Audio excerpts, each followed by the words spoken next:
নমস্কার, আপনারা দেখছেন আমন্ত্রণ টিভি আর আপনাদের সঙ্গে রয়েছি আমি শ্রাবণী। আজ আবারও আপনাদের সামনে ইতিহাসের পাতায় প্রাচীন পুরাতন এক অজানা গল্প তুলে ধরব। স্মৃতির অতলে থাকা কলকাতার এক বিলুপ্ত যোগাযোগ মাধ্যম, শ্যামবাজার হাসনাবাদ মার্টিন রেলপথ। চিনার পার্ক হয়ে রাজারহাট রোডের একটু ভেতরে এগিয়ে গেলে কিছু দূর পরে রাজারহাট স্টেশন বলে একটি বাস স্টপ দেখতে পাবেন।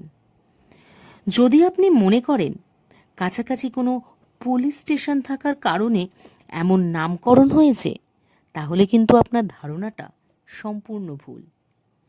একটা আশ্চর্য বিষয়, রাজারহাট বা তার আশেপাশে কিন্তু কোনো রেল লাইন নেই। স্টেশন কি করে আসবে? একটা প্রশ্ন কিন্তু দানা বাঁধেই। কিভাবে এই বাসস্টপ বা এলাকাটার এমন অদ্ভুত নামকরণ হলো? এই রহস্যের উদ্ঘাটন করে ইতিহাসের পাতা উল্টে পিছিয়ে যেতে হবে প্রায় 113 বছর আগে।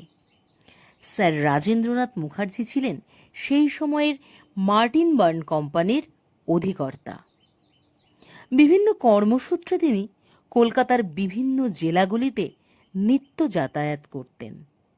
অথচ সেই সময় যোগাযোগ ব্যবস্থা ছিল খুবই করুণ অবস্থা। শিল্পোন্নত হাওড়া ও কৃষিন্নত 24 পরগনার মধ্যে মার্টিন কোম্পানি যদি স্বতন্ত্র রেলপথ তৈরি করে, তাহলে প্রচুর মানুষের সুবিধা হবে। শুধু যে মানুষের সুবিধা হবে এমনটাই না, সুবিধা হবে কোম্পানিরও কিন্তু আয় আরও বাড়বে। আর তারই পরিকল্পনায় তৈরি হতে থাকে মার্টিন কোম্পানির ন্যারোগেজ রেলপথ। একের পর এক ন্যারোগেজ রেলপথ এই ধারণার উপরে ভিত্তি করে মানুষের সুবিধার্থে তৈরি হতে থাকে। প্রথমে তৈরি হয় হাওড়া আমতা এবং হাওড়া শিয়াখলা রেলপথ। সালটা 1905। বাঙালির কাছে কিন্তু কুখ্যাত হয়ে আছে আজও বঙ্গভঙ্গের জন্য। আর ঠিক এই বছরই খুলে দেওয়া হয় শ্যামবাজার হাসনাবাদ মার্টিন রেল, যা মার্টিন গাড়ি বা ছোট গাড়ি বলে পরিচিত ছিল। মার্টিন গাড়িটি ছাড়তো বেলগাছিয়ার বর্তমানে যেখানে ট্রাম ডিপো রয়েছে সেখান থেকে, যদিও স্টেশনের নাম ছিল শ্যামবাজার। এরপর পাতিপুকুর, কেষ্টপুর, বাগুইয়াটি, রাজারহাট, লাঙ্গলপোতা, বেলিঘাটা হয়ে চলে যেত বসিরহাটের দিকে। এই প্রত্যেকটি জায়গায় ছিল স্টেশন। এরপর ক্রমশ ধোঁয়া ছাড়তে ছাড়তে কারুর বাগান, কারুর উঠোনের মধ্যে দিয়ে মাত্র 6 কামরার এই ট্রেনটি এগিয়ে যেত, যার প্রাকৃতিক দৃশ্য ছিল অতি মনোরম, অতি সুন্দর।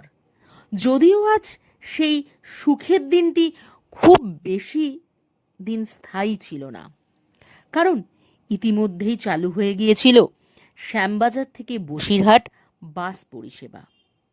নানা কারণে চালু হওয়ার মাত্র 50 বছর পরেই 1955 সালের 1 জুলাই শেষ ট্রেনটি ছাড়ে শ্যামবাজার থেকে।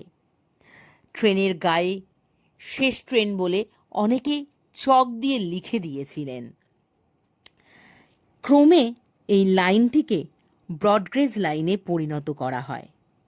আর রাজারহাটে যে জায়গায় মার্টিন রেলের স্টেশনটি ছিল, তার নাম কিন্তু আজও রয়ে গেছে রাজারহাট স্টেশন।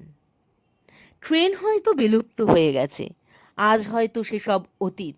ইতিহাসের পাতা নাড়াঘাটা করলে আজ হয়তো তার নিদর্শন চোখে পড়ে, কিন্তু মানুষের অবচেতন মনে কিন্তু তা আজও রয়ে গেছে রাজারহাট স্টেশন নামেই।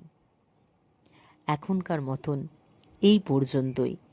আরও নানান ধরনের ইতিহাসের পাতায় বিলুপ্ত হয়ে যাওয়া নানা কাহিনী আমরা আমন্ত্রণ টিভির পক্ষ থেকে আপনাদের সামনে তুলে ধরব। তার জন্য অবশ্যই আমাদের চ্যানেলটিকে লাইক, শেয়ার এবং সাবস্ক্রাইব করতে হবে। আপনারা দেখছেন আমন্ত্রণ টিভি। দেখুন, জানুন, মেতে উঠুন।